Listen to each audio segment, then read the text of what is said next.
Cordial saludo, querida tutora. Mi nombre es Ever Armando Altamirano Cifuentes y me encuentro estudiando el tercer semestre de Psicología en la materia de procesos psicológicos. Hoy hablaremos sobre la atención versus la sensación. Desde pequeños, los seres humanos somos capaces de fijar su atención, es decir, de seleccionar algún aspecto del contexto que nos rodea para recibirlo conscientemente, y es interesante comprobar que a medida que el sujeto crece, esta casa está en la capacidad de prestar atención. Esto sigue siendo limitado en cuanto a la cantidad de contenido, y en lo que sí cambia notablemente es en la capacidad de mantener la atención y decidir el objeto sobre el cual recaerá. Y es fácil distraer a los niños pequeños porque muchas cosas llaman su atención. Un elemento, un objeto del contexto apenas atrae su atención unos segundos antes de que otro elemento de su entorno lo consiga. A medida que crece el niño, aprende a controlar su atención, elige su fracción de su entorno sobre el cual quiere hacer recaer en cuanto a otros procesos cognitivos básicos, como la capacidad de guardar la memoria, y los infantes no realizan grandes esfuerzos para almacenar o recordar.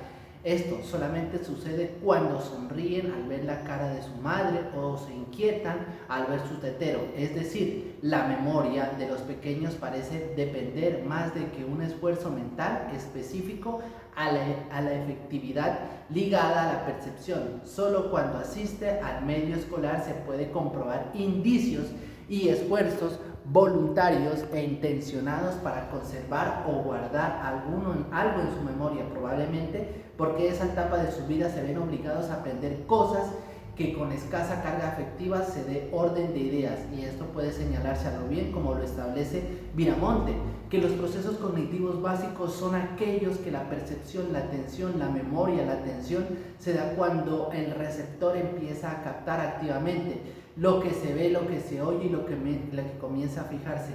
Ello en una parte de ello, como en lugar de observar o escuchar simplemente de la pasada. Esto se debe a que el individuo puede dividir su atención, de modo que puede ver más de una cosa al mismo tiempo. Para ello adquiere destrezas y desarrolla rutinas automáticas que le permiten realizar una serie de tareas y prestar sin ningún parecer mucha atención. Esto es lo que se llama la teoría y capacidad que dice Banyar, que nos refiere que cuando la atención se pueda prestar en un momento determinado y cómo ésta puede cambiar dependiendo de lo motivado y lo estimulado que se encuentre, o lo que significa, o que puede canalizar la atención, notando algunas cosas y entre otras a partir del enfoque que se estaría hablando, tal y como lo refiere el autor. Y la atención selectiva, que a lo largo de toda la vida el hombre selecciona e interpreta comúnmente la información que recibe de su mundo o medio al que se le prestará la atención, o todo el mundo del ser humano que se verá abrumado. En cuanto a las sensaciones, el versus se le entiende como un tipo de conocimiento directo e inmediato que da lugar a estados mentales y proposiciones que transmiten información de conceptos, y normalmente son causados por la estimulación de los órganos y los sentidos, como refiere Muñoz y Valaverde Jardín, en donde esto se da desde el descubrimiento y reconocimiento de los estímulos o eventos ocurridos en el ambiente. Tienen por tanto un carácter cualitativo y solo son directamente accesibles al sujeto consciente de lo que tiene que hacer. Veamos estos flujos de información que llegan al cerebro.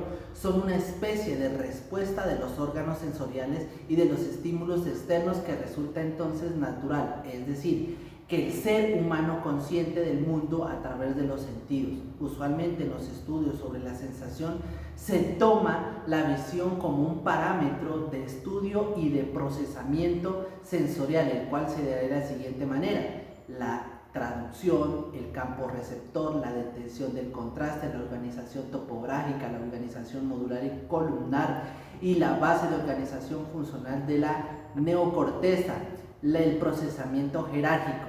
Esto lo relaciona Alpich y Neville. Dentro de la sensación está lo gustativo y olfativo. Nuestra existencia ha sido posible por la agudeza de algunos de nuestros sentidos como el olfato y la capacidad que hemos tenido de hallar alimento, o ambos el olfato de sentir los sentidos químicos. Esto hace que sean vitales para la supervivencia, como lo establece Rosenwald, y el sentido de todos los que nos proporciona a una evaluación del alimento. Esto se da porque a través de las yemas gustativas nos llega la información a varias zonas del cerebro, las mismas que se pueden ser modificadas por la sensibilidad táctil y de la boca y de las sustancias que estimulan las determinaciones para el dolor o los diversos sabores que perciba la persona con las combinaciones de sensaciones gustativas elementales, según Rosenwald.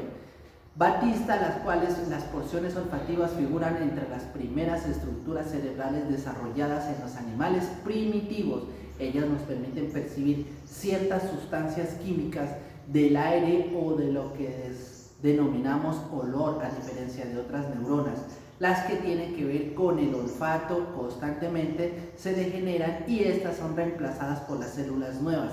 Esto se da porque estas neuronas están siempre en contacto con el medio externo, según Rosenwald y Batista. Espero que haya sido de un agrado, querida tutora. Muchas gracias.